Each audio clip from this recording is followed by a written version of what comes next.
Evening, everyone. Welcome to our Breaking into Project Management Insights with Vanessa Efiya. Sorry, I'm just going to call.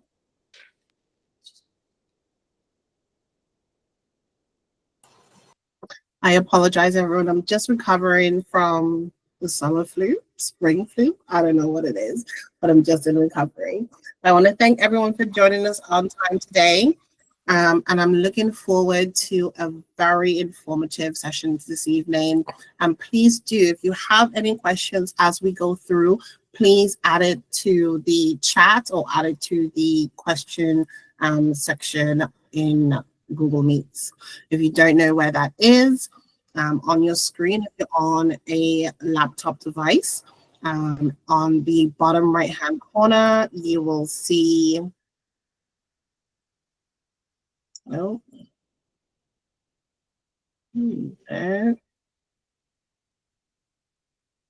Yes. So in the bottom right-hand corner, you'll see 9 little dots. If you click into there, you'll see meeting tools, and one of them is Q&A. So you can just drop your question in there, or if easier, drop it in the chat, and I'll try to keep on top of it throughout the evening. Before we get started, please do introduce yourselves in the chat, people. Put your name, your location, what you're hoping to get out of tonight, where did you hear about it, what you're most excited to learn from tonight. This is just a brief agenda of how this evening is going to go. So we're having a quick welcome and introduction. So welcome from myself. And then we go straight into the session with Vanessa Management, exploring the skills, strategies, and giving you some real-world insights to help you understand the role of a project manager, understand what core skills and what useful certificates will help you gain that first or even second job within project management, and also how do you actually gain experience to help you with that transition if you're currently not in the field, and then just sharing some job market insights with you and some application strategies. Okay, please do introduce yourself. I'm saying introduce yourselves. I haven't even introduced myself. So for those of you who might not know me, my name is Hannah Brewster, and I work as part of Neo Labs, which belongs to the larger Neo group, and I am the community and impact manager here. So it is my absolute pleasure to organize these kinds of webinars for you guys. Tell me what you want from us, what other, if there's other speakers you'd like to hear from, drop them in the chat. Let us know what you're looking for, and we'll do our absolute best to try to get that to you. Okay, so thank you, Alyssa. Thank you for joining us tonight. Who else? Joy. Hi, Joy. Hi, Gabby. Of course, our CEO, Oyen. She is here live and present this evening. So thank you. Thank you, Annette. Who else? Natasha, Mercy. Thank you guys for joining us tonight. So following the session, the keynote with Vanessa, will then go into a 20-minute Q&A. So we'll have an opportunity to pose your questions to Vanessa, and we'll do our best to get to everyone's questions. And then we'll have a brief introduction into Neo Labs, which is our new EdTech platform, and see how that can help you to achieve your career aspirations. And then we will just have a close, okay, not at 8:30, but we'll finish off at 8 o'clock. So then hopefully you can still enjoy a little bit of the weather. Thank you, Jerry, for joining us as well. We're just going to give it a few more moments just so that we have max capacity. Okay, let's have a look here in the chat. So where are people joining us from? So we have Ophelia from Kent, amazing. London is always in the room.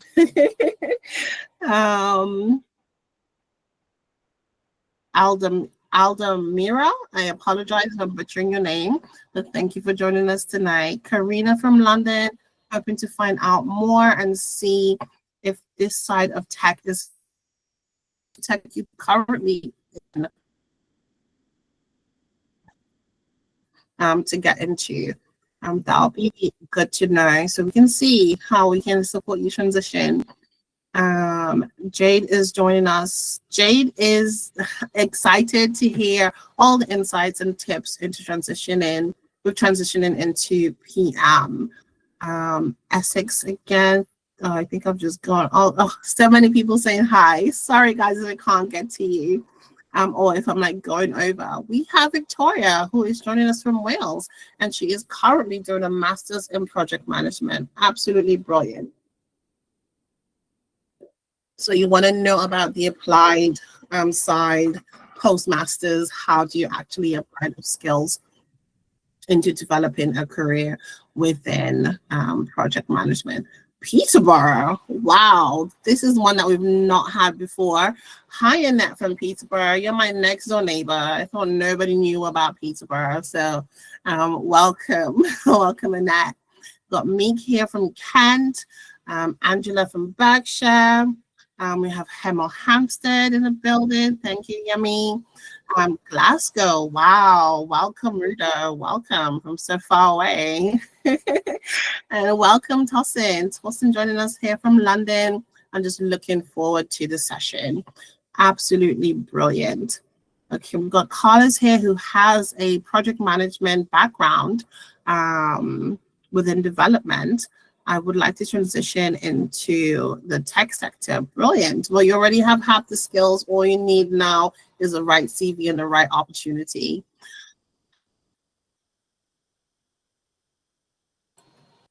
I'm back. And we have Carlotta here from Northampton. She's a college teacher and would like to transition into PM as a teacher. Carlotta, you have so many untapped skills that would be absolutely brilliant within project management, because teaching, if you're project managing, okay, a huge part of your role is actually project managing. So yeah, you definitely have a lot of skills that can support you in that transition, on top of learning the core sort of skills, technical skills within project management. Okay, so it is now coming up to 6:40, and I would like to welcome the star of this evening. I would like to welcome Vanessa, who comes from a technical project manager background. Vanessa is an established technical project manager working in sustainable regulation of luxury global supply chains, breaking barriers. She's opted for an unconventional route, ensuring traditional academic. I'm so sorry, guys. All my sinuses are all shot. So I apologize if you hear me rambling or mumbling. From traditional academia in favor of an apprenticeship as a software engineer. So beyond her professional achievements, Vanessa utilizes her platform to inspire and guide others, advocating for inclusivity and accessibility within the tech industry. So through mentorship and encouragement, she empowers individuals to pursue their desired careers, fostering a diverse and vibrant community of aspiring professionals. Absolutely brilliant. Vanessa, you can find her across social media, Instagram, TikTok. She is brilliant. I absolutely love watching her videos. I love the way she edits and just the way that she connects with you through her videos. You can also find her on YouTube as well. Am I correct, Vanessa? Yes. Yeah. So with no further ado, did you want to share your screen? I thought you was going to share the slide. Okay, I'll share it. Don't worry. Yeah, One and I'll just second. aim it. Okay. All right, guys. But yes, that is my introduction. That is me, Vanessa. Thank you guys for joining today. I know the sun is out and it's so warm. I'm sure there's no place you'd rather be than stuck on the laptop, but maybe you're in your gardens or somewhere. But I want to thank you guys as well. So as I introduce myself, I am Vanessa Efiya on all platforms. That's me. I'm there. And yeah, I've honestly just but I don't know how I even started. I randomly started sharing on TikTok a day in a life, and it blew up. And then that's when I saw that everybody wanted to know all about project management. So that is what I do, and that is what I share. That is, what I do, teach you guys how to get into this sort of career, or generally career in itself. I'm a big advocate for that. So I will briefly maybe just tell you guys about my background if you don't know it already. Um, what would I say? Yes, thank you. So I would say when I finished college, I was working all throughout. So when you finish what is it, secondary school, I went to college, was working in Tesco's, and I was at college. College, I studied sociology, performance studies, and religious studies. So very random. Did okay, did fine. And the next step was to go to university, right? Being of African descent, it was either, accountant, lawyer, engineer, doctor, that sort of thing. I chose law. So I went to do that, and I did that for a year. And I won't lie to you, I had to make the decision. It was very interesting, but it just wasn't for me. It wasn't for me. I'm more of a I learn as I go. Like I have to do things to learn. So I spoke to my mom and I said to mommy, and I'm oldest as well. So I'm oldest, firstborn daughter. So you can only imagine what she's gonna say when I went to her and said, Mom, I'm not gonna finish uni, I'm gonna go work. She obviously wasn't really having it, but I just wanted to trust me. But what I did do, so I did leave and I went to go and work. Um and I worked. So I was in property. So I started in the whole real estate industry. At that time, it was very easy to get into. It was booming. So I started as a lettings administrator, then a lettings negotiator, property manager, senior property manager, literally all the way to the highest level I could be. But it happened all in a short space of time.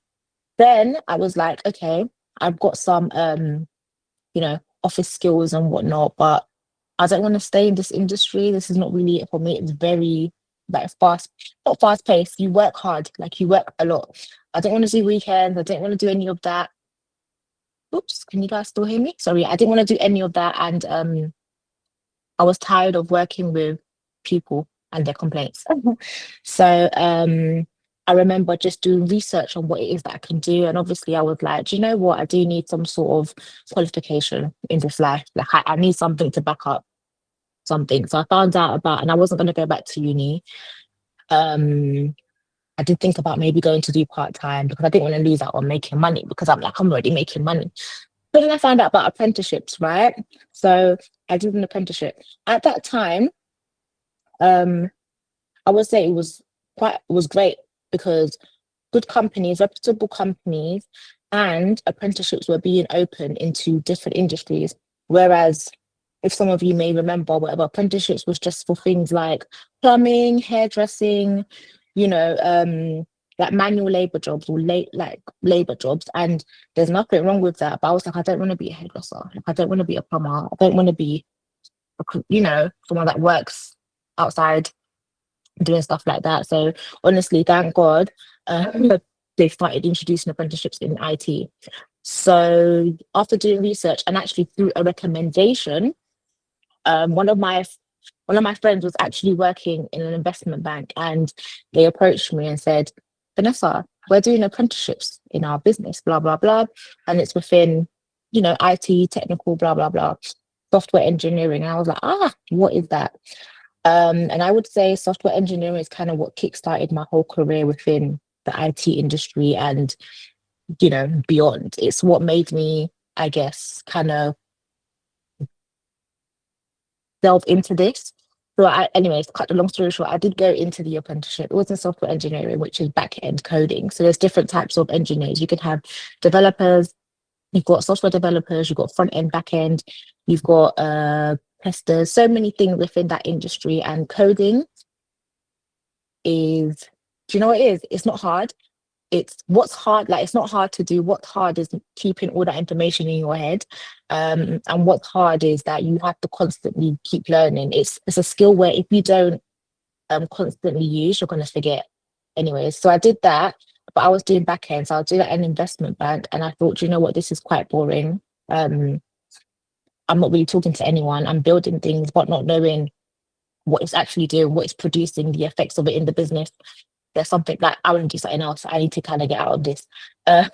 So project management came about. And I think it's very important, because I always say this, is that because I did the apprenticeship in software engineering, that is what helps me get into project management. So that's what we're going to talk about today: how to kickstart your career in that, key skills that are going to make you stand out, and proven strategies that are going to help you land your first PM role. So we'll go to the next slide.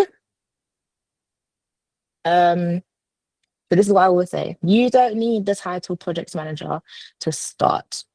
And I think this is super, super important.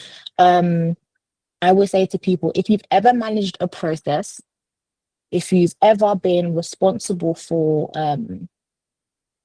the, can you guys, sorry, I must have that, you know, if you've been responsible from leading something from beginning to end, that is a project. So if you've done that, that could be something like, okay, in our business, we have, we're now going to start, you know, remote working or hybrid working. We need people to have laptops. We didn't have that before. Oh, Vanessa, can you now organize the process of getting these laptops to all of our people within the business? It's going to start on the 1st of May and it needs to finish by the 31st of May. I think there's 31 days in May. That's no, that's not in it. Anyways, it's gonna end at the end of May. That is it. That is a project. A project is something that is time bound. So I always say to people, think about what you do currently. If you have something like that, or you do that day to day, that is project. Well, that is a project. So you're managing something. You're managing something that is time bound, that has a cost, that, you know, a budget, and that has a start and an end. Also, if you are the one managing the process of that, as in you are the one that is bridging the gap between stakeholders, you are the one, you know, building up reports, giving updates, and so on and so forth, then you are the project manager. You are the person that is managing that project. So I always like to say, have you led a team? Have you planned events? Do you manage deadlines? That is all within it. And I encourage people to have a look at what it is that they're currently doing, or what they have done in the past, and see where they can identify that they've managed a project. So that's in the workplace. Also, if you've done it, if you volunteered doing this, that is also some sort of experience, but it's up to you to highlight that within your CV, whether as volunteering or as, you know, an internship or whatever, something, but highlight that on your CV. So when I said that I started off as a software, like I've done other jobs before that, right? I was the property manager, I was a software engineer. So Vanessa, what are you gonna use out of those two? And I would say those were the two best job titles that I had, even though I had many others, but those were the strongest ones that I had, that I said, you know what, this is probably what's gonna take me far. So I said, what can I do with those to get me into this field? So I picked out all the key components of them, everything that I had achieved, what was strong about it, and I put that on my CV. So you might have done 10,000 of jobs. All of that doesn't need to be on your CV. Like if you was, for example, I don't know, a teaching assistant somewhere, that's not, and you did that maybe 10 years ago, you have to ask yourself, how is that going to help me to get the job that I have now? If there's nothing there, then it doesn't need to be there. So because when I was a property manager, I was managing a portfolio of properties for landlords. And I made it, so I had to highlight that. But I was doing prime areas. So I was a property manager for landlords that earned, or that had homes over 1.2 million pounds. That was it. So I was like prime. So I'm dealing with high budgets. So I'd make sure I'll put those numbers on my CV, and I'm managing the process of them, of their rent. So of them finding tenants, having them within there, however length of time they're going to be there. And then once they leave, also managing the process of them leaving. That was all I did as a property manager, as well as dealing with maintenance, as well as dealing with complaints, deposits, so on and so forth. So it's like I'm like, damn, this is actually a project. This is actually something big that I'm doing. And I'm doing hundreds, I'm doing tens and hundreds of this all, at the same time, and so on and so forth. This is strong. This needs to go on there. How did I write that? I literally wrote it as what it was. So that's what I used. Now, I think now the next key part is what industry you want to go into. And I think a lot of people want to do projects management or be a project manager, but they're not sure what industry they want to go into. Now, you can have project managers anywhere. There's now health, there's, tech, which everyone talks about, you know, there's even in real estate now, they've got property managers, project managers, engineering, any industry, it's there. What you now need to have is industry knowledge. So because I worked in banking and I worked within the IT department, that was my industry knowledge. So I had the transferable experience with the industry knowledge. That is what allowed me to get into it. So I say to people, if you don't have the experience, honestly, you're not going to get into it. If you have industry experience, you can get within the industry and then start to work your way within having the gaining the experience, right? I hope that kind of makes sense with what I'm saying. So if you are right now, like practically right now, your whatever role it is, well, I guess when we get into the Q&A, we can, maybe can be a bit specific. But if currently right now you're in a role, let's talk for those that are already in, let's say, like some sort of office job. So if you work within an office, you work for a business, you could be an administrator, you could be an office manager, you can be an analyst, you can be, I don't know, HR somewhere, you work within that. For you, I'd say to you, you have to start looking at what industries you can, what industries you can work in based off of what you have done previously or what you do now. And then see if your experience is enough to get you in there. Now, the role is the part that will, determine, I guess, how it is that you're going to get in there. If you have less experience, then you're going to have to do the entry level. The more experience you have, you go on. But entry level roles are coordinator, support, assistant, junior. I would say those are the entry levels, and a lot of you probably want to get in as a coordinator or support. Or if you can't even get in that, starting off at help desk somewhere where you're actually just helping troubleshoot is a great way to get into technology or IT, because I guess everyone sort of wants to go within that. Or whatever the entry level is of that industry, that's where you want to go. That's where you want to start. Now, if you're already sort of established, like you've been kind of doing this for a while, then you need to go straight for project manager roles. Now, within project management, you can be a project manager for 5 years, 7 years, and still have the title of a project manager. What kind of makes you senior is either if you've just been promoted as senior within that business, or you just have a bit more responsibility. So the difference between a senior and a project manager will be, yes, in salary, but it's not like, it doesn't necessarily mean one is doing like one is better than the other, if that makes sense. You getting that title of senior is kind of dependent on you.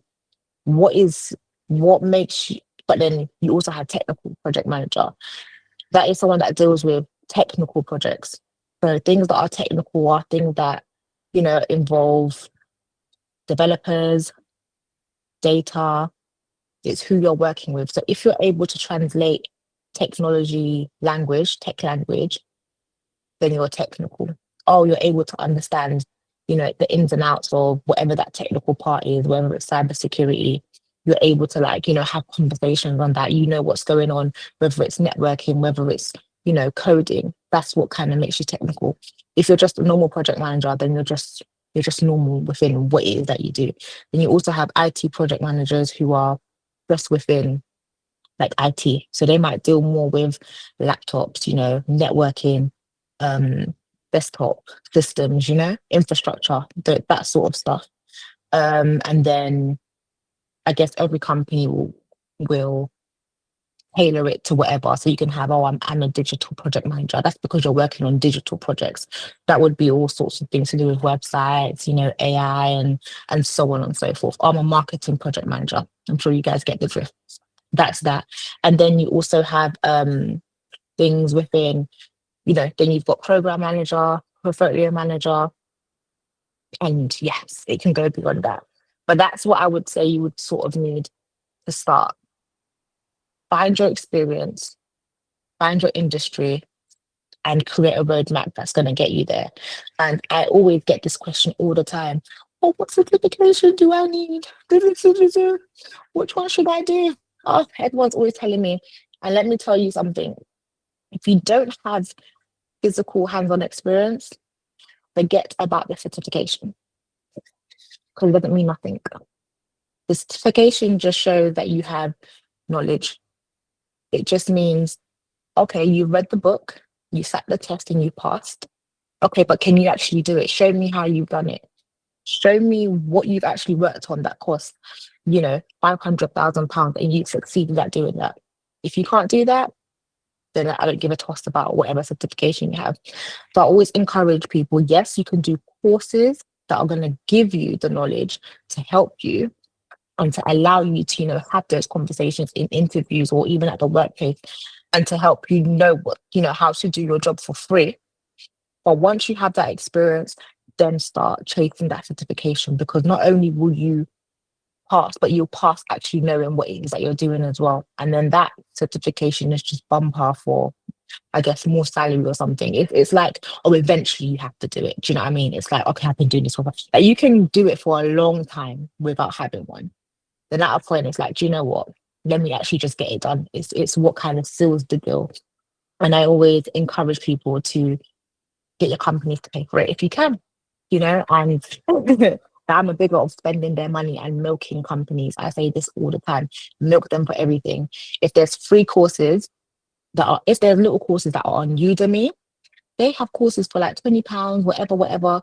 And let's say a company is giving you £500 on training. My dear, my son, back them up. Even if it's for the actual certification, rack it up and get it done. So certification does matter eventually, but don't overdo it. So I would say for beginners, you want to do the Prince 2 foundation. Some people ask me what's better, foundation or practitioner. Honestly, on your CV, you just put Prince 2. No one that people can get on far with just having the foundation. And no, like, do you know what I mean? It's companies maybe that have where you have to do like some sort of clearance and stuff like that. Like, big companies, whether you're working within aviation or so on, they're probably going to be a bit more like, okay, well, which one is it? Show me the certification, blah, blah, blah. But generally, if you just put Prince 2 Agile, that's enough. They hardly even ask you to show it to them, guys. They don't. I had a friend that actually even told me, and I have other people that say it, that she was moving at the time and the main company asked for it. And she was like, okay, well, I'm moving at this current time. I'll get it to you when I can. The girl's been at the job, she started the job, and they have not pressed her to give it back to them. So that's that. There's also the CAPM, which is good for beginners. And then for advanced, I would say the APM, PMQ or PMP. I've got the PMP. That one is, so let me even tell you like the difference. So the difference between the APM and that PMP and PMQ is that it's giving you, first of all, it's lifetime. That certification is lifetime. So you don't have to redo it. And that puts you within the body of project management. So they have events and blah, blah, blah. And that you're within the body. For example, back in the day when you're doing GCSEs like AQA and all that kind of stuff, you're part of that body of people, which is APM. Prince 2 and all those, I think you have to retake them every 3 years. So if that's something you want to be doing, then go for that. And those ones are multiple choice or guess it, like multiple choice answers. The APM ones, they're essays. So they're sort of like essays. So you're given like 3 hours to answer 11 out of 26 questions, essay style. So it's heavy, it's more time consuming. but you're one and done. And it's 55% to pass. So it's harder to pass though. So I guess that's how you kind of weigh out which one it is that you want to do. And the APMs can only be done if you already have experience as well.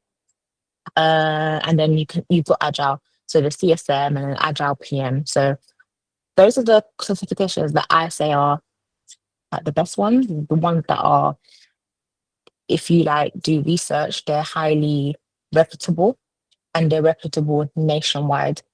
And they're just worth it. And if people see that on your CV, you talk about it, then it's great. It's something that you can negotiate with on your salary or whatever. Yeah. Next, key skills to stand out. These are like the key skills that I would say are, yeah, the ones that stand out. Organized. So these are like the things I would say we do the most within our jobs. And the biggest one I would say is communication. You have to be able to communicate. And that's with speaking, that's with typing, that's with all types of communication. So if you are somebody that is very introverted, you don't like talking to people, you don't like, having meetings, you don't like, being the one leading it, or you just don't like talking to people, then honestly, project management is not for you. Don't do it. Don't do it. Like, leave this right now. Like, leave it. Leave the room now, because it's not going to work. You're in constant communication with people, always. You are the bridge between so many people, and that is something we are always doing. Some sort of tech fluency is what you need to have. So when I say that, I mean something technical within what you do. So let's say you work in HR and there's a certain system that you guys use. You want to be able to be technically clued up on that system. You want to know it. If you work within marketing and there's SEO systems, there's SEO stuff that you guys need to know and be good at, learn it, know it. IT, learn it, know it, whatever industry it is that you're in, learn it and know it. That's what's going to make you stand out. That's what's going to make you better than the rest. That's what's going to get you more pay. That's just better. You can't just be a project manager that is just, hi everyone, what day are you free for us to have this call about this event? And then you're there taking minutes and doing that. No, that's chat GPT does that for us now. So we don't need people like that. We need people that can do more than that. You have to be a problem solver. People come to you with their problems and they want to solve it. You've got a project and there's a problem. What are we doing? You need to be able to, even if you're not the one that solves it, you need to be able to have those conversations on how to do that. Who do we speak to? Because your team might not necessarily know, but you need to know, oh, okay, fine. I need to go and speak to so and so to find out, how it is that we're going to do it. And you bring all of that together. You have to be able to see the problems before everyone else sees it. Do you know what I mean? And you also have to have good stakeholder management. That's a massive one. And this is what I say is one of my best points. I'm great at stakeholder management. I'm great at building relationships. You need to make people like you. You need to make people do things for you. You need to just be able to bring people together, let people, you know what I mean? Like, manage. That's that. So I will say those are the key ones to stand out. Everything else is just extra, but these are what you want to highlight on your CV or in interviews, or skills that you want to perfect and just be better at. What's this? Okay, so now that you've, done all of that and whatever, how to market yourself. Now, this is something that is, I would say, it's sort of tricky, and I don't really like talking about, because I hate CVs, I hate applying for jobs, I hate all of that stuff. Like, I really do. And we all need to get paid to apply for a job. Then I think we probably be a lot more successful, because it's a lot. But you probably hear this a lot. Tailor your CV, so that it's right. But yes, you do have to tailor your CV. So as I said in the beginning, if you've got teaching assistant there and it has nothing to do, like, all you was doing was taking the kids to the toilet, going on trips, take it off. That doesn't matter. What you need to do and highlight on your CV is how you managed a process, what you did to manage that process. Oh, I led this. Oh, I coordinated this. Yes, I managed this. And it brought off X, Y, and Z results.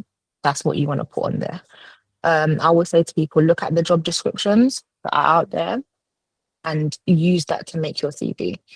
You want to use action words like led, managed, delivered, coordinated. These are all things that show, okay, yeah, you actually did it.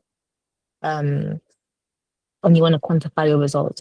So you don't have to put this in every bit and have so many numbers, because I do feel like some people do overdo it, but you want to just show what your project achieved and what it is that you did and what it achieved. Um, Update your LinkedIn. I'm a hater of LinkedIn as well. Sorry guys, I'm like probably the worst person to be here. I just don't understand why we have to like market ourselves like that for a job. You know, my CV's there. So I'm not gonna encourage you to do it because I don't do it. But when I say update your CV, I update your LinkedIn, I just mean have a profile picture there. Have, you know, everything that would be on your CV there. Doesn't mean you have to be posting every single day, but some people do it and it helps. So if you're desperate, write it all. If you're not, then it's okay. But you do wanna, there's loads of jobs there. So there's no harm, there's no shame in you just reaching out to the hiring manager. A good thing that I tell people and that I do is if you type in the job title that you want in LinkedIn and then you search people, go look at those people, go and look at where they work and see if there's jobs there. Because there's so many jobs out there, so many companies, but we'll only look at the big ones.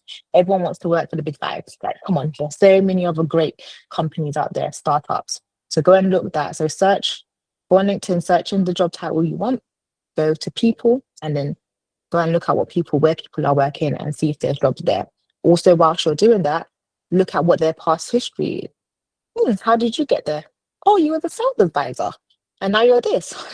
Okay, so that means it's possible for me.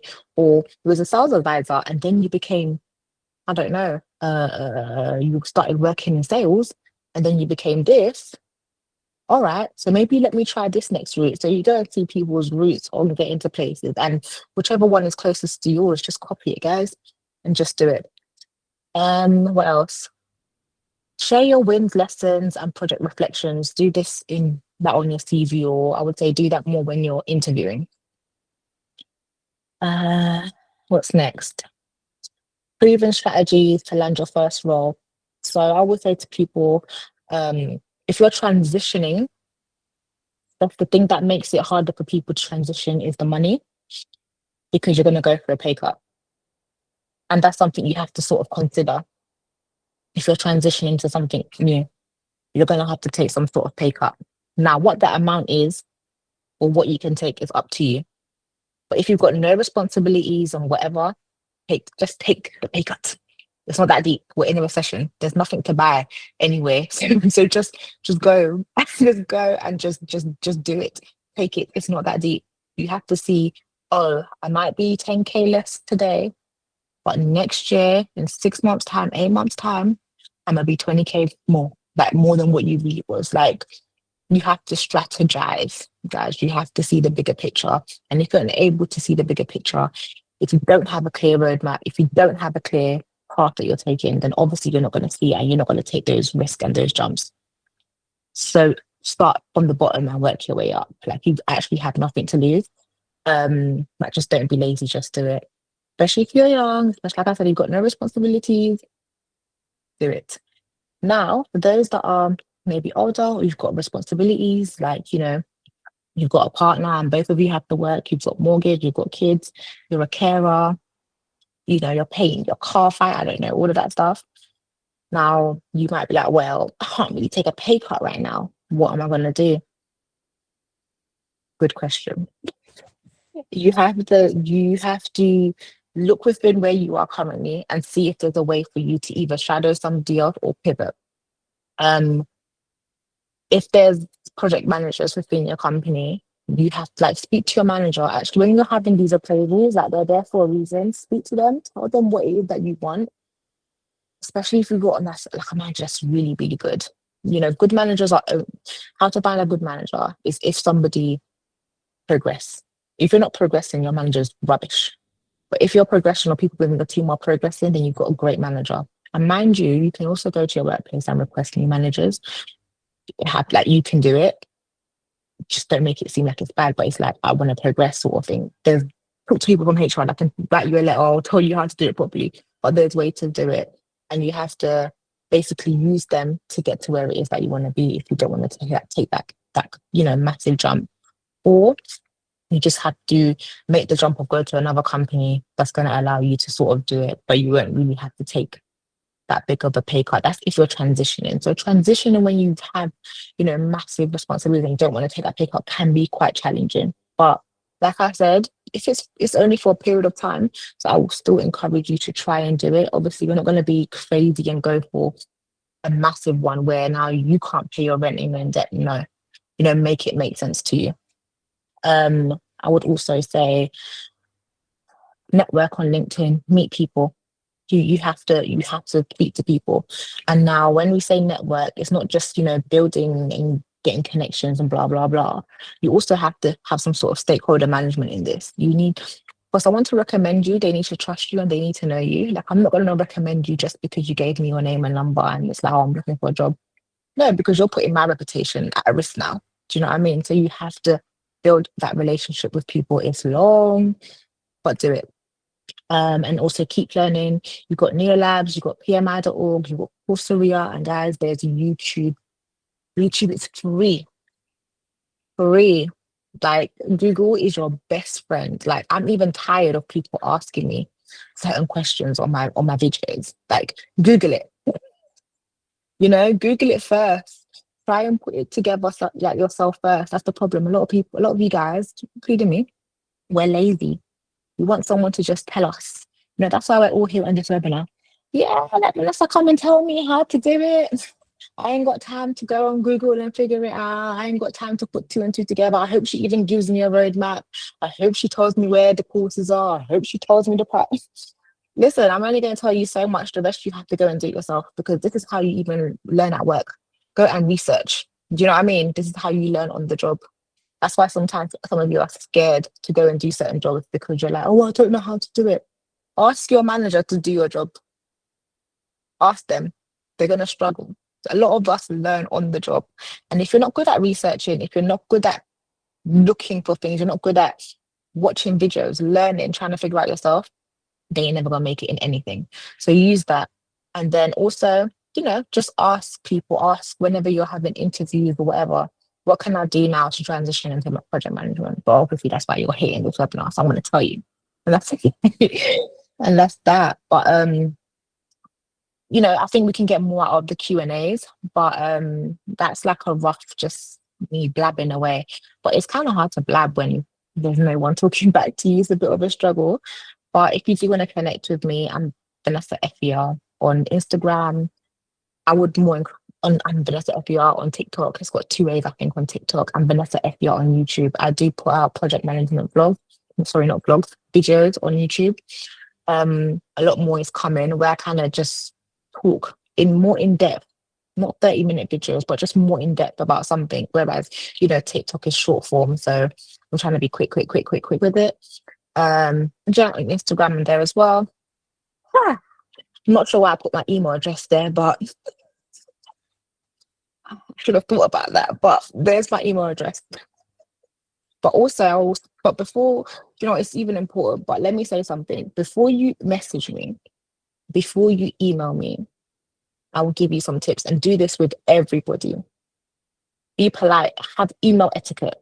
Even when you're sending someone a DM or whatever, have some sort of email etiquette. Hey, how are you doing? Like, hey, people have to be so formal, but it's really important because it sets the tone and it tells the person whether they want to respond to you or not. Be quick. Like, what is it? Do you know what I mean? Like, what are you trying to get out of it? What do you want? Put your questions there, your format. Make it easy for the person to read because I won't lie to you, things that are hard for me to read, I'm not going to read it.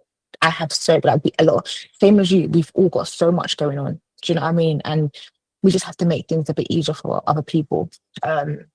Use ChatGPT to help you. If you struggle, use it to help you. But yeah, I'm there as well. We can talk, so on and so forth, and give all of us time. You've got Hannah here, you've got other people. Give us time to respond, guys. We're working. We've got families, we've got lives. But again, if there's something you really want, if you need to pester, then maybe pester, because then that's how you get our attention. But I think that's it with me. Amazing. Thank you so much. You're so unintentionally funny. I love it. You know, I've been getting that a lot. I'm like, why I need to go into comedy? Oh my goodness. 1 second, sorry. Okay, guys, we're gonna go into the Q&A. I think I saw someone had their hands raised. Who had their Yeah, hands let's hear some raised? voices. A lot. Is that the person who had their hands raised? If you had your hands raised just a second ago, maybe they've gone shy. It's fine. Okay, let's jump into the Q&A and let me pull up some questions. So we have a question here from Annette. She says, are there any industries or company types that are particularly beginner friendly for aspiring project managers, project coordinators? Industries, I would say, you know, where there's always like roles and stuff like that, but it's kind of difficult now because of the current climate that we're in financially. But I would say banking and finance, like they want people to work for them. They get, like, I say this in the nicest way. They need, but you call them guinea rabbits, whatever you call them, guinea pigs. So they're always looking for people to work for them. They're always open. They always have apprenticeships, internships. You won't start as a project manager straight away, but if you want to, they will start you as a data analyst or an analyst, and that's a great way to get into things. That way, you know the business, you know all sides of everything, and then you can transfer. But I would say those are great industries. You might just want to look at startups in general. Doesn't matter the industry. Also, what else? Creative industries are sort of open to it as well. There's pros and cons. Creative industries might not want to pay the most or pay as well, but your foot is in the door. So yeah, I think that kind of answers it, right? 100%, yes. We have Dominique here with her hands up. Do you want to come off mute, Dominique, and ask your question? Hi, good evening, everyone. Thank you Hey. for your time. It's been really good listening. So firstly, I did put my message in the Q&A, but I might as well just say it since I'm allowed to speak. It was about any particular differences slash experiences, Vanessa, that you've gained comparing working as a PM within a company versus maybe yourself being a contractor and maybe seeking out roles yourself or work for yourself, and how you found the two if you were to compare them. Sorry, so even if you are a contractor, you still do work for a company. Yes. So I think more so, do you think there's, maybe let me change my question. Do you think there is an opportunity to begin them at the As a same contractor, time? Yes. Would you say? to start as a contractor, you probably don't want to do that. So I Mhm, guess it's kind of let me even differentiate that, because contract jobs doesn't mean you are a contractor.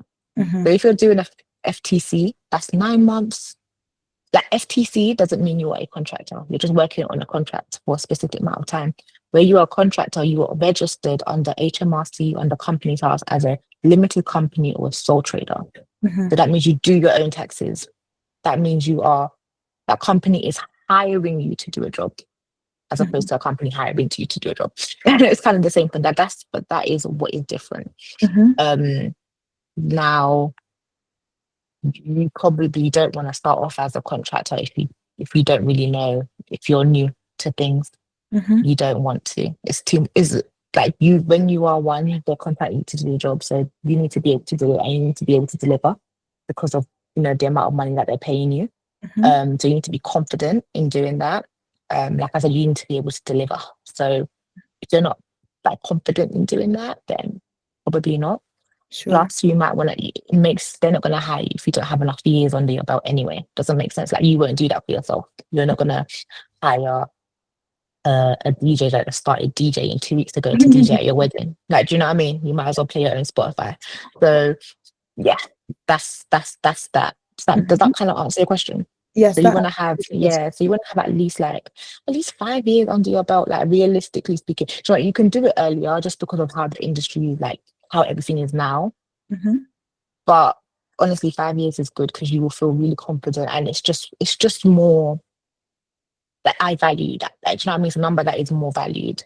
yeah. Um, and it needs to be there needs to be some sort of consistency. So it's not every 1 year you're jumping. You need to show some sort of loyalty in those 5 years to someone. Sure. And that's been helpful. Thank you very much. No problem. Thank you, Dominique. We have Victoria with your hands up. Would you like to hop on and say your question? Hi. Good evening, Vanessa and Hannah. Thanks for taking all the time to educate us this evening.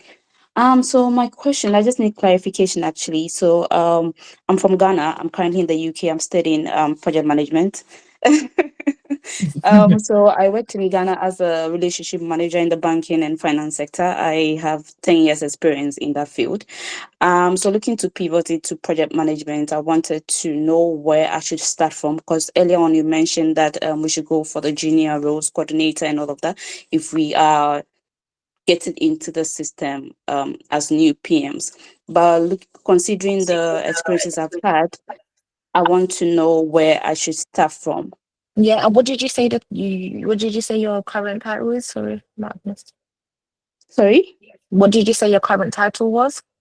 Relationship manager. So I basically handled customer Yeah. portfolios, onboarding customers, Yeah. help with their credits applications and all I of that. understand. Yeah, you can be able to go and be a project manager straight away. You have to demonstrate that on your CV. Yes. But you can do that Yeah. straight away. You can be a delivery lead. That's the thing. There's so many titles that are under project management. Okay. So it might not be project manager title that you can easily go into, but it can be delivery manager Mm-hmm. because it kind of might link more to what it is that you're doing. Yeah. Do you get what I mean? Yeah. It might be.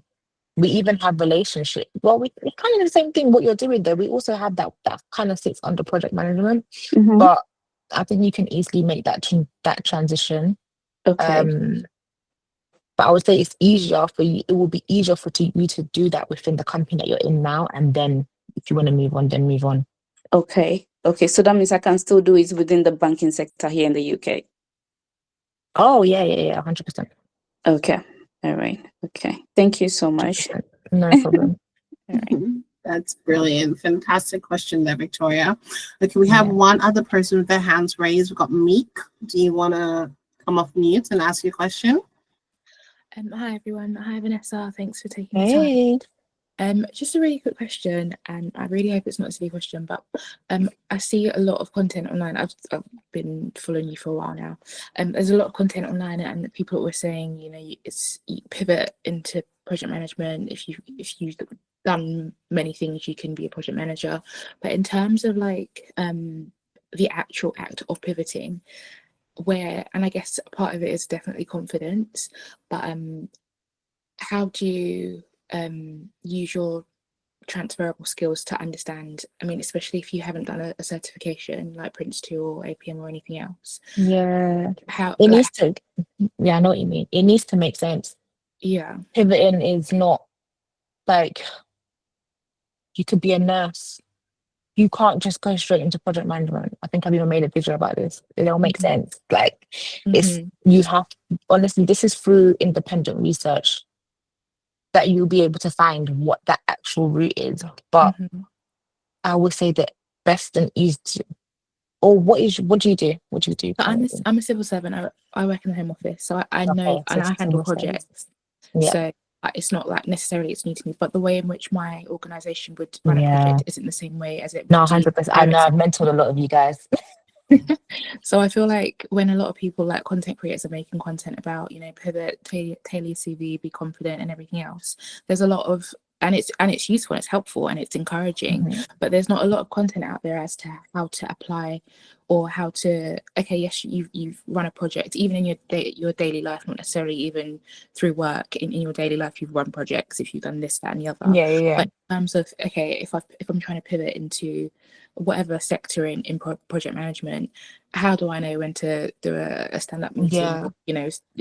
I deal with stakeholders on a daily basis, but in terms of like the technical side that you would only get through certification, then I know earlier you mentioned experiences, it goes a long way as well as certifications. But if you're saying not you specifically, but if the message is certifications matter, but experience matters more, Yes. how are you supposed to sort of put that into practice when, okay, you have landed at this role because you do have experience, but Yeah. if you don't have hands-on experience, especially Okay. Cool. in that, how Yeah, do you yeah. work that? This corporate world, this whole working world is a game of snakes and ladders. Now, I'm going to be very, you have to read between the lines of what I'm going to say. And you Okay. have to, if you catch it, you catch it. Do you know what I mean? But everyone does this. You need to do what you do to get to where you want to be. So, if you've been doing something, but if all what you do is called being, if all your attributes are that of a lion, then you are a lion. You know what I'm trying to say? That is what I am. That is what I do. But my company might not want to, but I don't know, in India, they might call lions leons, Yeah. Or in Ghana, they want to call it lion. I don't know. Do you know what I'm trying to say? But it's a lion. Yeah. It's the same thing. So you have to be able to, like, you have to sort of, you know what I'm trying to say, right? You got to do that. That's honestly, people do that, and that's what you have to do. That's how you get far. Oh, I did something for 2 weeks. Like, I don't need to tell you in the interview that I did it for 2 weeks. Yeah, I have knowledge on that. I can do that. Do you know what I'm trying to say? Oh yeah, I previously touched on it. But it's been a while, blah blah blah. But you're able to even maybe talk enough to get you through the door, and then you do the rest after. And that is fine. So the only difference between, I would say, like with the civil service is that you guys are public sector. So, but within a lot of industries, we deal with governance, and that's a lot of the stuff that you guys do. Yeah. So you can even go into PMO, like become a PMO, because you guys, PMOs deal with like whole governance and stuff like that, legalities, you know, they do all these SWOT VUCA analysis and all these things. Like they do that. So that's your way in. But I would say if you're within civil service, what you do, start as a project management officer. So you're helping project managers and you're doing the other side of it. And then you can make that transition if you want to do it after. I don't think, so I'm saying to people, it's not just project manager. There's so many things that might be the end goal. Or you know what, you might like whatever it is that you're doing instead. But yeah, I would say for you, the transition, like apply for PMO roles, anything that has to do with regulations and governance, going to do that. Thank you. It's no props. I wanted to add to what you have said. So actually, in my past life before NEO, I was a program manager, which is basically a project manager that manages multiple projects. In actually the marine and aerospace industry. Yeah. So just to kind of like answer your question, I think that the principles of project and program management across industry actually are common. And what you would need to do is to think about how do you present and sell yourself to that next employer with the kind of relevant skills, and what are the innovative things that you did, and how did your role help to save money. So for example, when I was working in marine, I did a packaging project that saved the marine business that was being packaged for sale to save about £5 million in the company. And so being able to actually highlight some of those success metrics are really important. And you'd be surprised that most people would be willing to actually teach you about the nuances of the different spaces that you go into. So the key thing is really, how do you sell yourself as a really good project manager? As Vanessa said, if you're a lion, you're a lion. If you're a project manager, really a project manager. So don't how do I put it? Don't overthink it. The concept or the concepts are similar in most industries, to be honest. It's just that it gets called something different and it can be a lot more. So for example, I know that in marine and aerospace, we because it was classed as engineering project management, we did a lot of complexity scores and dependency matrices for all of our projects, but that might not be something that we might double down on a lot in tech. But actually we still use dependencies, and we still use complexities to understand things better. So yeah, I think that's number one. I think number two, it's what is the most important skill that they're looking for in that industry. So in tech, it's all about how can you manage this product to ship as fast as possible and to break quickly. In engineering, it's actually how do you deploy this project with as least risk possible. Yeah, it's a risk thing. And right. for so much cost. So think about what is that industry really looking for Exactly. generally, not even just as a project manager. What are they? Their kind of objective. The objective is tech, ship fast, break quickly. In marine and in aerospace, like understandably, it's risk averse, and it's actually how do we deploy this as safely as possible. It's about governance because it's public sector, right? How do we make sure that we're being integral, or we're doing things properly. So think about it from that concept. So yeah, I hope that helps as well. Just wanted to add. Brilliant. Oh, that was good. Yeah, that was fantastic. Fantastic. Thank you guys so much. Tammy Toppy, you have a question? Or you have your hands raised? Tammy? This is a safe space. All right, maybe a bit later. Okay. Maka, you have your hands raised. You want to hop on with your question? Yes. Can you guys hear me? Good evening, everyone. Hi. Hi. So my question is going to be centered. First of all, Vanessa, you're amazing. I follow you on TikTok. I follow you on Instagram. You've given me However the Gen Zs do it. My son is here. You've given me lots of tips for interviews, and trust me, I did get one job, but I couldn't take it for some personal reasons. But it's okay. But anyway. So I want to ask a question regarding interviews I've been getting recently. So I've gotten interviews with Metropolitan Police, right? And they've asked me to do like presentations, but I didn't get that job. What's your tip for presentation when you're being given like a task? So they send me a task. They tell me to, put it in on a slide, present it. That was like the fourth stage of the interview. So what's your tip on that? But I didn't get the job. I just want to know. That's okay. Thank you so much. So presentations, no, that's fine. Presentations, decks, I hate those, but they are important. But they need to be like, it needs to just, I guess it depends what it's for, but in a presentation, you need to be able to just deliver what it is that they've asked you to do. So if they've asked you to present, I don't know, do you have an example? Or maybe make it a bit more easier. So they just give you a task, and basically they send you a project, for example. A project. So things like they want to improve the process of an NHS administrative system to make it work faster. So they'll give you the task and tell you to break down on how you're going to go about the project, from the initiation to the end of the project. So they'll tell you to show how you're going to do it, basically. That's all they give you. I'll show them how you're going to do it. So I guess what they're trying to assess is how you speak, your presenting skills, how you communicate, how you visualize, like not visualize things, but how you think. A lot of interviews are literally just to figure out how you think. What is your process of thinking, of getting things done? So sometimes it's not even to have the right answer. To get an answer, it's but how did you get to that? But if it's to present, a project from initiation to start, you obviously want to show all of that. So you're going to have whatever slides that you're going to have.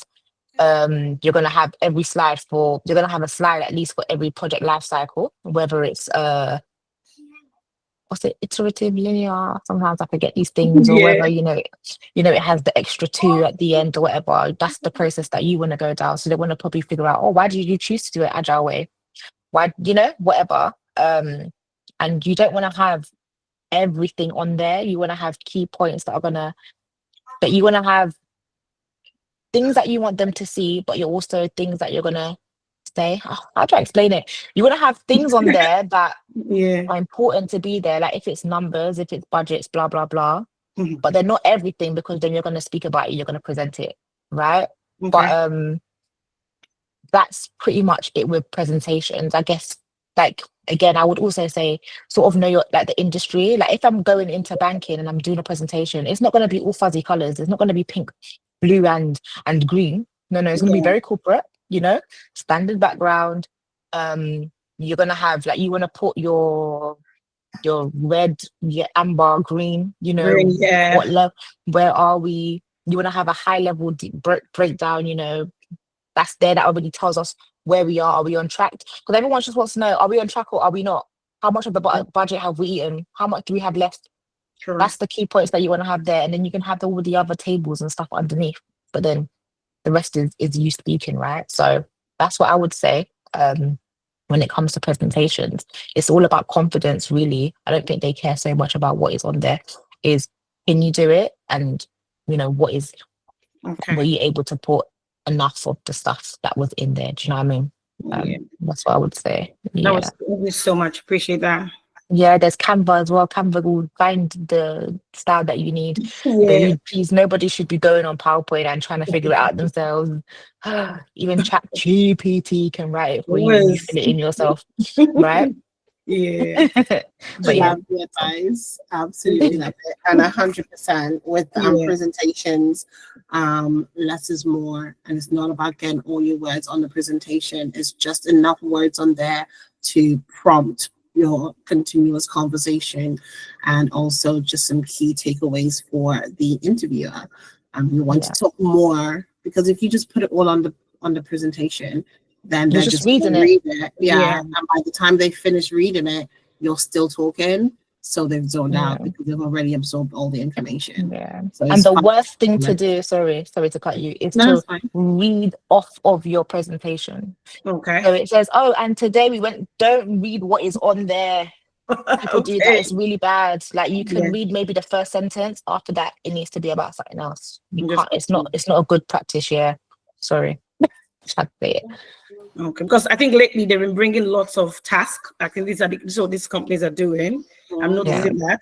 I think they want to see your confidence, like you said rightly. And I mean, I've just been getting that a lot lately, presenting. So I need to work on that a lot. Thank you. Do it. No problem. Because we do that a lot. We present a lot. Fantastic. Thank you, Amaka. Tammy, you're back with your hands raised. Would you like to say your question? Hi, can you hear me? Yes, we can. Okay, sorry about that. Technical issues. Thank you, Vanessa, Hannah, for hosting this. I didn't necessarily have a question, but just kind of wanted to give some encouragement based on my current experience. So I was in a public sector role for about 6 years, and I transitioned into a PMO analyst role for a fintech company. And now within 3 years, I'm now doing project management within that same role. But what I did do, which I want to kind of share, is like, if you have like trusted friends and family that are in like project management, PMO, whatever it may be, speak to them as well. Because what I did is I got all the resources in terms of the theory. I looked at the tools that were being used. I looked at like videos, like even yourself, Vanessa, you've got videos on certain tools and things like that. And I made myself very, very knowledgeable on those things. And I created like a script for myself so that when recruiters were calling me, I had the buzzwords, I had the knowledge, I could go in deep. So they thought I was from this background and I had years of experience. So I was able to get a role that way. And even now in my role, like, they have no clue that I didn't know nothing, for real. Like, I learned it myself. But obviously it's just about the way you present yourself. So just to give encouragement for anyone that's trying to make that practical transition, like, you can do it, just use the resources. And like, I didn't even have ChatGPT at the time, but you've even got that as well to kind of take for your advantage. Like, jazz it up, learn the thing so you can actually have, the knowledge in your speech to back it up. And yeah, thank you for all your help and your time to put this together to help people who are trying to make that transition. But that's all I wanted to add. Absolutely amazing. So wonderful message here from Tammy is put in that hard work and it will pay out. Okay, yeah. brilliant. And let's all start being really good at our job so that we can also do nepotism. Like whoever's in, it doesn't matter, you know, if you've got white people here, Asian people, this is not even like, I think it's great that, you know, white people are able to do this. Like, oh, great. Like, I wish. But guys, we also need to be able to do this. But in order for us to do that and bring people on, is if we are good at what we are, like what we do, or we are in those spaces. Like, not everyone has to be a director or whatever, but I need to be good enough at what I do so that when I say I want to bring this person on, they're gonna come on. There's like, you know, there's someone that said this, I think it's Vanessa King, and I really resonated with this, and I say it. I don't want to be professionally black or professionally a woman. I just want to be good at what it is that I do. Do you know what I mean? And whoever it is that I bring on, they're gonna come on. So please, guys, let's start nepotism. Okay, let's do it. I 100% agree. Okay, Samuel, would you like to come off mute and say your question? Ask your question. Yes, thank you, evening all, and thanks for your time. So I've been applying for Scrum Master, Agile PM, and Delivery Manager roles, and I've gone high volume. I won't say how many jobs I've applied for because it's just crazy.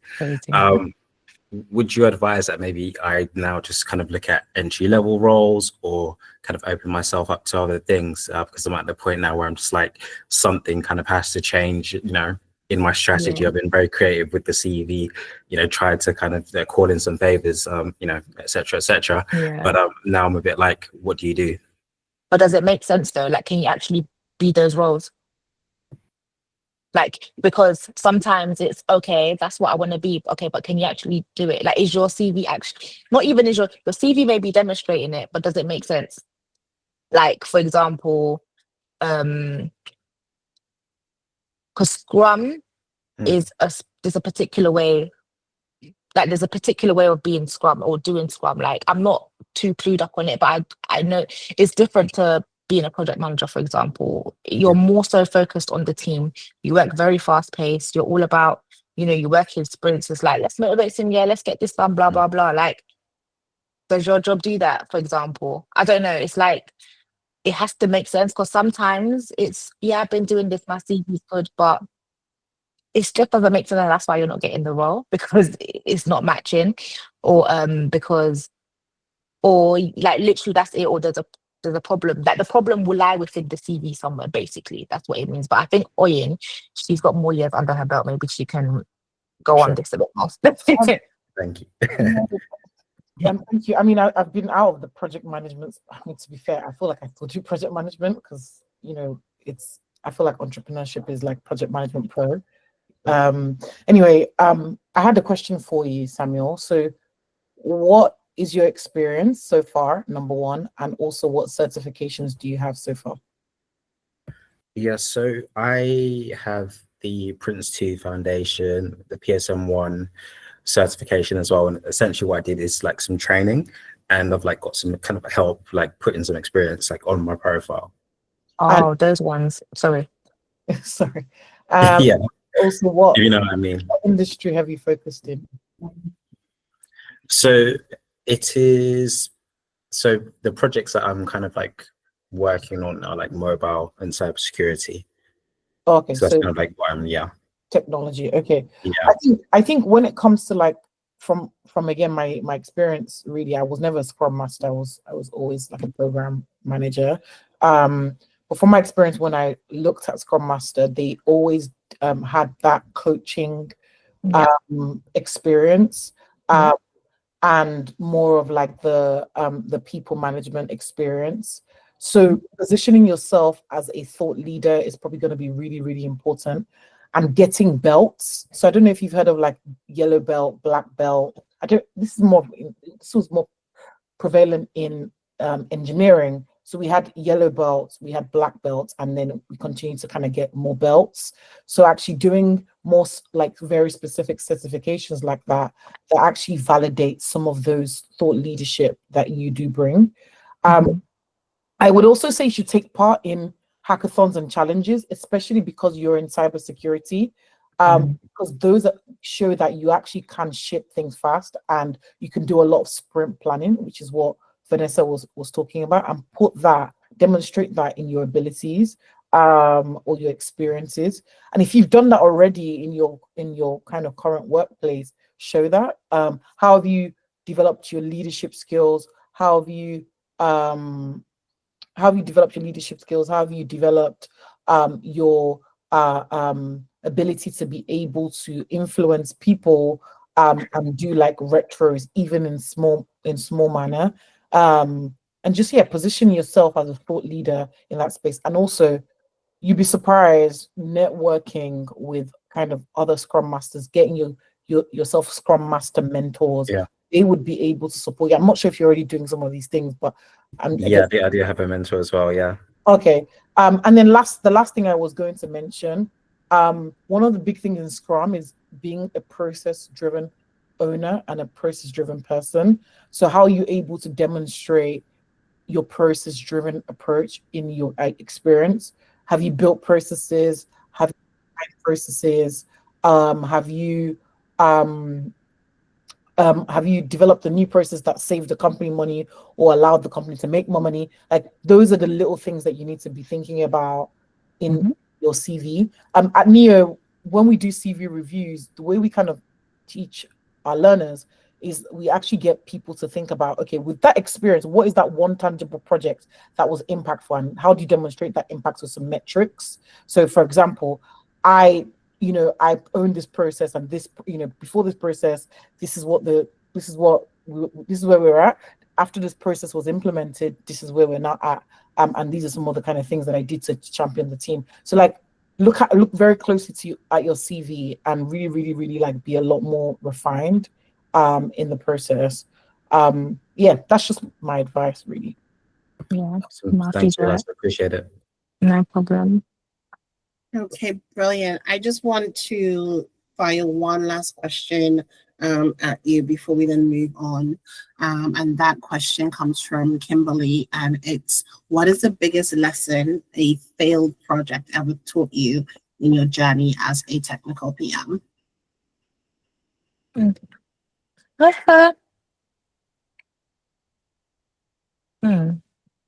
Question. Do you know what? All it does is, I think, not what happens after is, how can I explain it? So being able to talk about a failure is what I've learned. Like, being able to own it, being able to still be confident in, the project or whatever it is. How can I better word put this? Because that's a really good question. It's like, okay, no project is really ever a real failure, to be honest. Most times, if a project gets, like, what's deemed as a failure is, I guess, we go over budget by X amount, or we didn't deliver on time. Guys, all projects, they're never delivered on time. They're never within the cost that it's supposed to be. So they all fail. Like, initially, like, in that sense, they all fail. Or sometimes we have to pull out projects because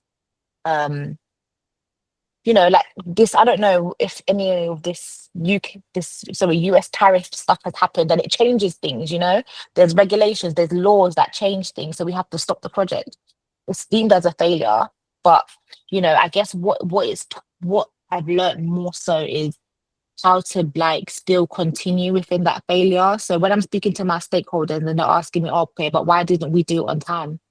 Being able to tell them we weren't able to do on time because of X, Y, and Z, like that confidence to do that is what I've learned, like to not be afraid. So it's taught me to not be afraid or to not take things too seriously. Like, they won't cuss you like you don't get cussed personally, if you kind of get what I mean, but sometimes you can get, told off in a way that you might take it personal, or all that kind of stuff. It's taught me to build, thick skin, especially with men, because I work with a lot of men. And you know what is, men, they're not even trying to be harsh. That's just the way that they speak. Do you know what I mean? So they can make you feel really dumb sometimes. It's really, really small. But I guess it's not, some people it's their intention, but some people it's actually not their intention, because they just think they're talking to another man. but then I've learned how to talk to men. So the same way you give it to me, I will give it to you. Like, do you know what I mean? I'm not gonna come to you, and it's not, when I say this, try to take it with, you know, understanding, and with, you know, like, what's the word? Like, be intelligent in what I'm saying, like really understand it. There's a, like, I know how to present myself before men. There's a way that I speak to them. It's different to how I speak to a woman. Or it's different how I speak to someone that's younger than me. The way I'm able to speak to people that are older than me. So the way we're speaking here, I can't see all of you, but you know, if me and someone older, that there's a way, they've taught me that. And it's also taught me to just take things on the chin, like it is what it is. The more failures that I have is even great, because it's the more experience that I have. You know, it's not a bad thing.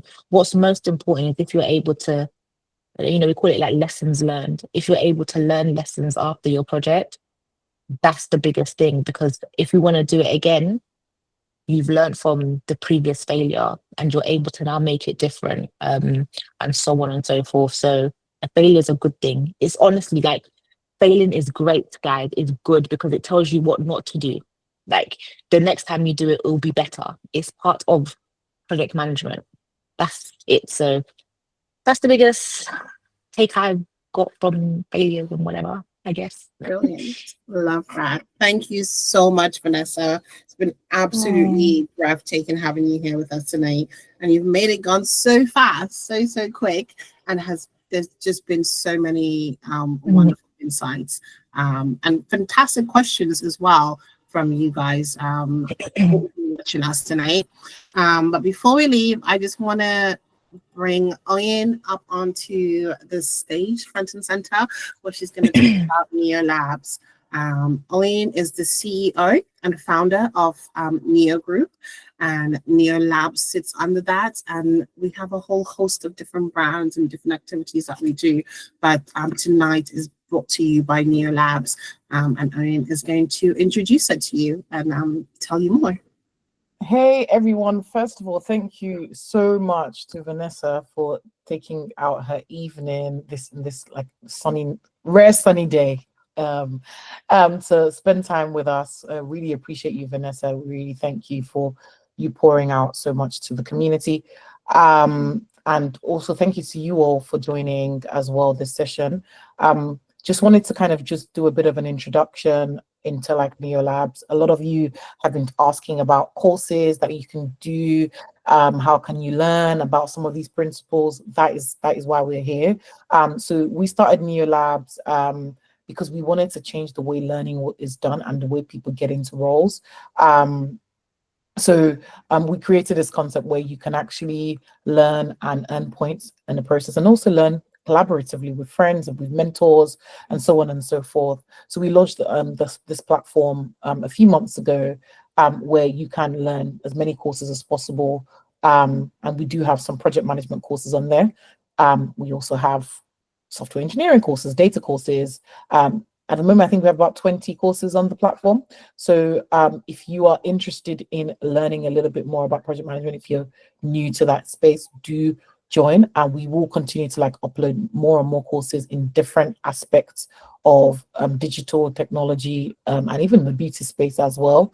I know there was a question that asked about what are some affordable and alternative resources that you can do to build up your knowledge. We're here to help you. And also we have a kind of supportive community where we do events like this, where we also do mentoring programs. So for example, we currently are running a mentoring program with GWP. We're about to, launch a really, really top secret, exciting mentoring program that will bring together loads of different employers. So that's the type of kind of, community that you are joining. So if you are interested, you can actually go on neolabs.com and sign up. It's a really small fee of like £20 a month for you to kind of learn different skills, and also you get to join the community. We also run boot camps. So we run boot camps, data and project management, and we're actually going to be focusing on technical project management soon. And those boot camps are at no cost because they're government funded. So again, you get access to all of that on the platform. So do sign up to the platform if you are interested in learning more. We have so much in store, like so many things that we're working on internally, and we always kind of like find ways to kind of enable you to learn. Yeah, so that's really it. If you're not already following us on social media, that's where all the hot stuff's happening. That's when we announce new things, new initiatives that we're running. Do follow us. We're Neo Labs on all platforms, aside from LinkedIn, because LinkedIn refuses to allow us to change from Neo Bootcamps to Neo Labs. So we're called Neo Labs on all platforms. Aside from LinkedIn, where we're called Neo Bootcamps. And yeah, we have a community of other kind of enthusiasts like yourself on WhatsApp. So I think on right here, you can actually scan to join the community, and you can ask questions. We do drop-in sessions. If you need to do a quick CV review, you can actually win a CV review. There's loads of different things that we do to really support you to thrive in your career. Really. So yeah, that's it from me. If you have any questions, do feel free to email us, but we also like feedback. So if you can scan the QR code just to give us some feedback post event, we also will share as we launch new courses on the platform, so that you can get the support that you need. But do keep an eye out on like the program that we are launching pretty soon, which is going to bring together loads of different companies, and it's going to end up with like a massive hackathon. So that's like a really good opportunity for you to really connect with employers in a different way, in a practical way. So yeah, that's me. Thank you so much. Vanessa, I definitely wanted us to finish at 8 o'clock. So sign up, get involved. It's a very exciting community to be part of.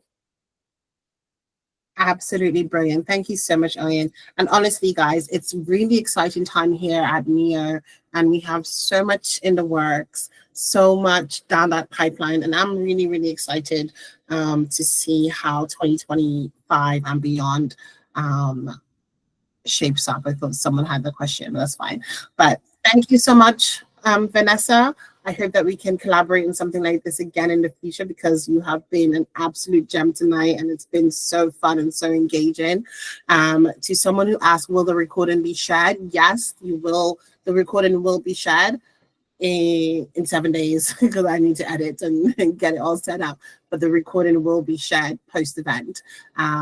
So yeah, everyone who signed up via Luma will get the recording in their inbox. If you have any questions, you can join our WhatsApp community and you can ask questions on there.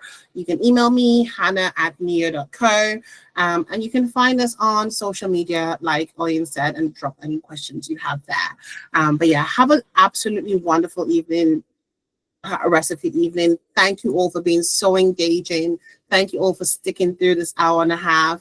And thank you. And I look forward to seeing you at our next event. We're doing more events. We're trying to do 2 events a month, this setting or a daytime setting. So check out our social media, check us out on WhatsApp, and keep up to date with our latest events going on. So yeah, thank you guys. Have a great evening. Thank you, Vanessa, again. Thank you, Owen, for joining and leading the session, and also contributing to the Q&A as well. Thank you so much.